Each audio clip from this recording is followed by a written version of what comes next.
Écoute, c'est un autre monde. Alors, je voudrais bien me voir. Allez, on va faire un tout petit intermède.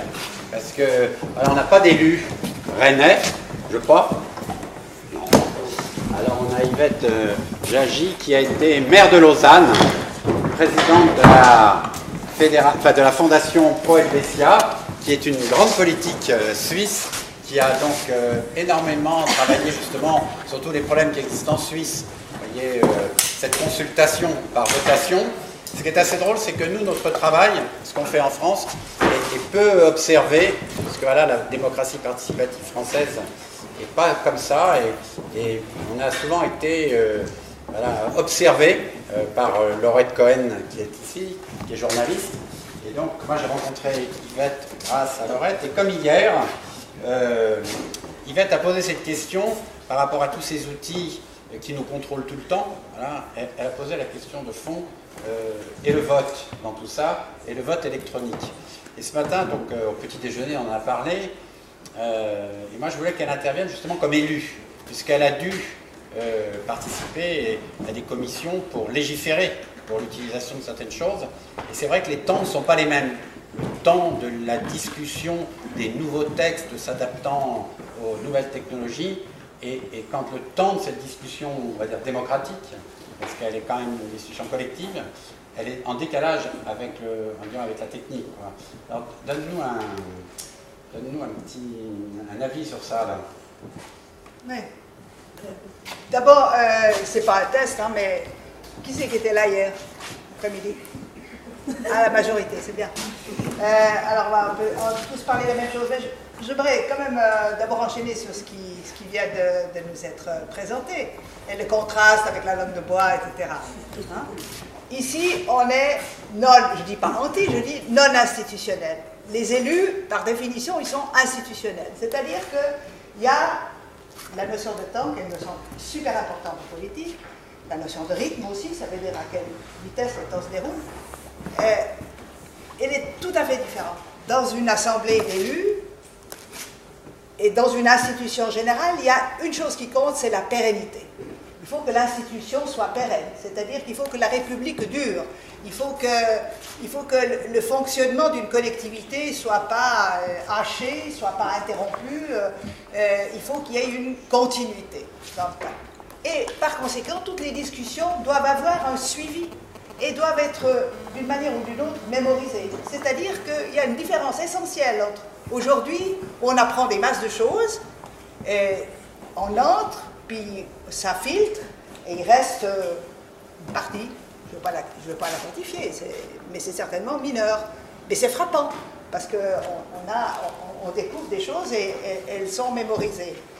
Mais dans une assemblée, c'est plein de discussions ennuyeuses, mais il faut qu'elles soient mémorisées quand même. C'est-à-dire qu'il y a un impératif dans les institutions qui est une connotation de la pérennité, c'est les procès-verbaux.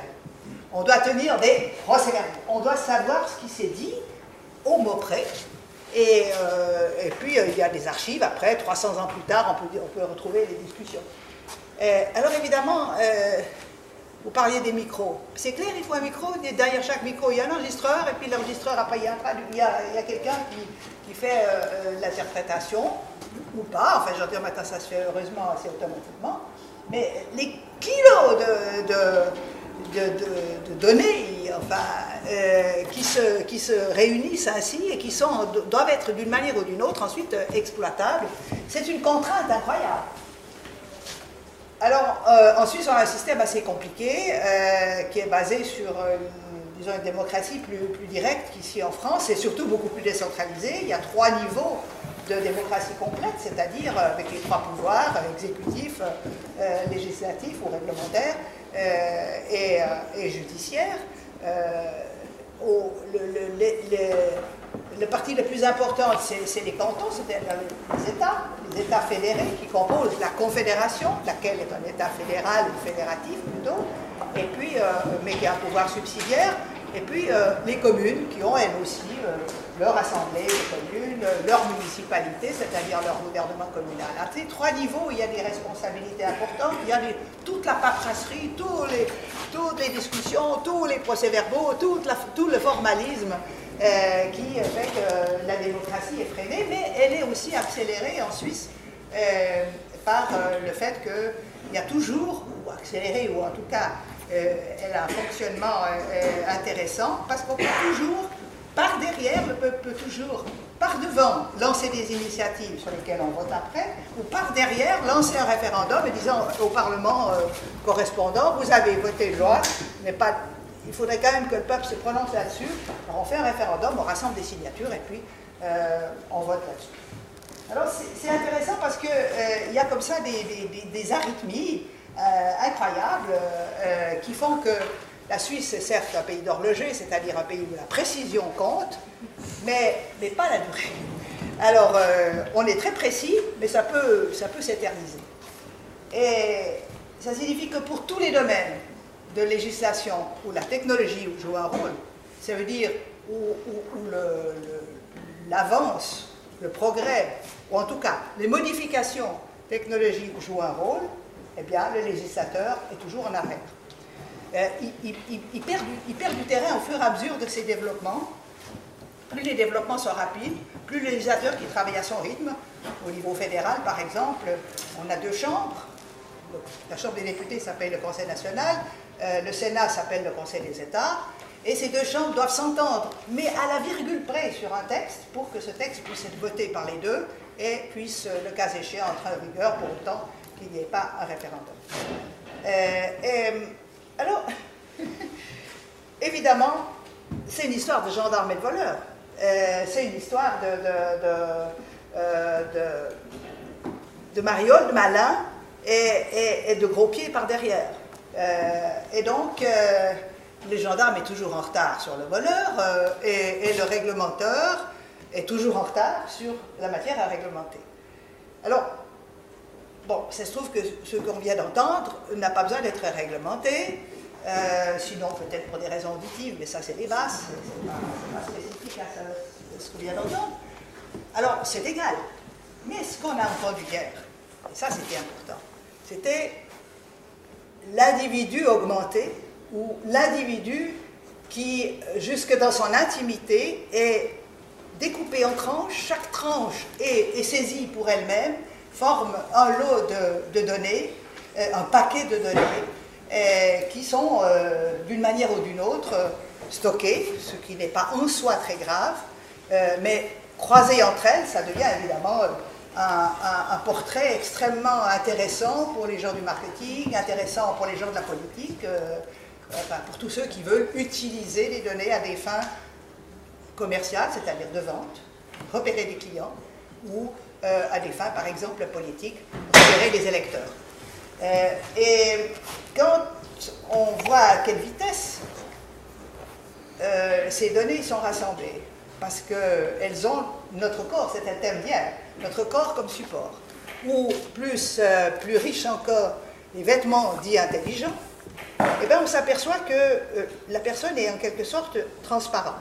Alors, lentement, laborieusement, les législateurs des différents pays font des lois sur la protection des données. En fait, c'est une fausse appellation. Ce n'est pas les données qu'on protège, elles se protègent toutes seules, elles se multiplient toutes seules, elles se développent toutes seules. C'est des lois pour la protection des personnes à propos desquelles des données personnelles sont rassemblées. Et ensuite croisées et utilisées et transférées et vendues, etc. Alors, c'est vrai que c'est une vision à la fois amusante, parce que le paradoxe veut que la plupart de ces données soient livrées gratuitement et naïvement par ceux contre lesquels elles seront ensuite utilisées. Et puis, ça, un autre côté amusant, c'est que le législateur tombe des nues quand on lui raconte comment les choses se passent. Hein. Elle fait des rapports, 300 pages, pour savoir comment, tout d'un coup, l'individu est connecté et rendu en quelque sorte transparent. Et puis puis alors il se met au boulot pour faire une loi, et puis elle est automatiquement programmée en retard. Et comme elle arrive tardivement, elle est encore plus, elle accumule du retard au cours du moment, au cours des années ou des mois, en tout cas, pendant lesquels elle est traitée. Alors, le seul espoir qui reste, parce qu'au fond, on donne ces données de manière naïve, en remplissant sur Internet, sur Facebook ou autre, toutes sortes de questionnaires, d'identification, de login qu'on croise et tout ça. Et toute cette transparence est en fait consentie et ensuite utilisée contre ceux qui l'ont consenti, celles et ceux qui l'ont consenti. Tout ça, le seul espoir, c'est que quand on aura, ce qui n'est pas très loin d'être la réalité, non plus des centaines, non plus des milliers, mais des centaines de milliers au moins de données sur une personne qui seront rassemblées au travers de toutes les puces qui l'habiteront, de tous les vêtements intelligents qui l'abriteront, et ainsi de suite. Quand tout ça, ces données destinées à des commandes, destinées à des télécommandes aussi, destinées à des contrôles, d'ailleurs sanitaires intéressants, enfin, toutes ces données ne sont pas inutiles, toutes ne sont pas nuisibles, mais toutes intéressent. Elles n'intéressent pas celui ou celle sur lesquels ils sont rassemblés, mais ceux qui vont les utiliser. Alors le seul espoir, c'est d'un reste d'intimité de la personne et d'existence individuelle de la personne. C'est le législateur quand il s'y mettra, quand il comprendra de quoi il s'agit, et surtout, c'est que le système lui-même va s'étouffer. C'est-à-dire que quand on aura des centaines de milliers de données sur chaque individu, que les individus seront non plus 7,5, mais peut-être 10 milliards sur Terre, 10 milliards fois des centaines de milliers, il faudra des sacrés clouds pour stocker tout ça, et des sacrées installations électroniques pour traiter encore tout ça, en plus de tout ce qu'elles traiteront pour le compte des entreprises, des administrations, des armées, et que sais-je. Donc, voilà. Il faut être conscient d'un danger qui nous a été présenté hier avec le sourire, d'accord, et qui, disons, comporte quelque part quelque chose de marrant, mais sur le plan philosophique, quelque chose de franchement inquiétant pour l'individu, pour la personne, non pas l'individu comme numéro X, Y, mais comme personne qui a droit à son intégrité et à l'intégrité des données qui la concernent, sauf à les donner expressément et volontairement à des fins utilitaires, comme celle, par exemple, des papiers d'identité. Voilà juste un petit aspect qui illustre à quel point les politiques qui vous paraissent bien compassées, bien en retard, je ne les défends pas comme condition. Je défends simplement, j'illustre leurs conditions de travail et comme vous, je déplore le fait que les malheureux, tels les gendarmes face aux voleurs, ont toujours un coup de retard. Merci.